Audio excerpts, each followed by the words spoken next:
ಬೆಂಗಳೂರಿನಲ್ಲಿ ಯುವತಿ ಅನುಮಾನಾಸ್ಪದ ರೀತಿಯಲ್ಲಿ ಮೃತಪಟ್ಟಿದ್ದಾಳೆ.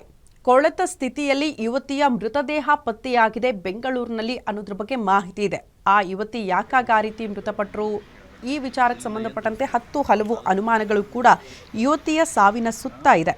ದಾವಣಗೆರೆ ಮೂಲದ ಸುಪ್ರಿಯಾ 25 ವರ್ಷ, ಆಕೆಯ ಶವ ಈಗ ಪತ್ತೆಯಾಗಿರೋದು. MBA ವ್ಯಾಸಂಗ ಮಾಡ್ತಾ ಇದ್ರಂತೆ ಸುಪ್ರಿಯಾ. 2 ದಿನಗಳಿಂದ ತಾನು ವಾಸ ಮಾಡ್ತಾ ಇದ್ದ ರೂಮೇ ಕಂಪ್ಲೀಟ್ ಆಗಿ ಲಾಕ್ ಮಾಡ್ಕೊಂಡಿದ್ರಂತೆ. ಅನುಮಾನಗೊಂಡು ಬಾಗಿಲು ಓಪನ್ ಮಾಡಿದಾಗ ಈ ಘಟನೆ ಬೆಳಕಿಗೆ ಬಂದಿದೆ. ಮರಣೋತ್ತರ ಪರೀಕ್ಷೆಗಾಗಿ ಶವ MS ರಾಮಯ್ಯ ಆಸ್ಪತ್ರೆಗೆ ರವಾನೆ ಕೂಡ ಮಾಡಲಾಗಿದೆ. ಸುಬ್ರಹ್ಮಣ್ಯ ನಗರ ಮಿಲ್ಕ್ ಕಾಲೋನಿಯಲ್ಲಿ ಆ ಮನೆಯಲ್ಲಿ ಮೃತದೇಹ ಇರೋದು ಪತ್ತೆಯಾಗಿದ್ದು, ಕಳೆದ 2 ವರ್ಷ 8 ತಿಂಗಳಿನಿಂದಲೂ ಕೂಡ ಇದೇ ಮನೆಯಲ್ಲಿ ವಾಸ ಮಾಡ್ತಿದ್ಲಂತೆ ಯುವತಿ. ಫ್ಯಾನ್ಗೆ ನೇಣು ಬಿದ್ದುಕೊಂಡು ತುಂಡಾಗಿ ಬಿದ್ದ ಸ್ಥಿತಿಯಲ್ಲಿ ಮೃತದೇಹ ಪತ್ತೆಯಾಗಿದೆ. ಸುಬ್ರಹ್ಮಣ್ಯ ನಗರ ಪೊಲೀಸ್ ಠಾಣೆಯಲ್ಲಿ UDR ಪ್ರಕರಣ ದಾಖಲು ಮಾಡಿಕೊಂಡಿದ್ದಾರೆ ಪೊಲೀಸರು.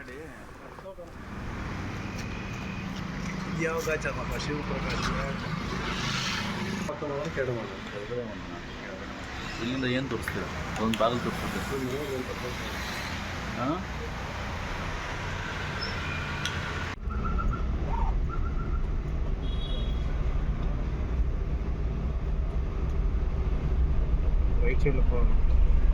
ಇದು ಗಾಡಿ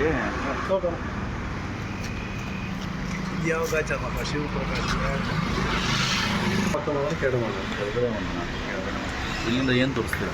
ಒಂದು ಬಾಗಿಲು ತೋರಿಸ್ತೀರಾ? ಹಾಂ,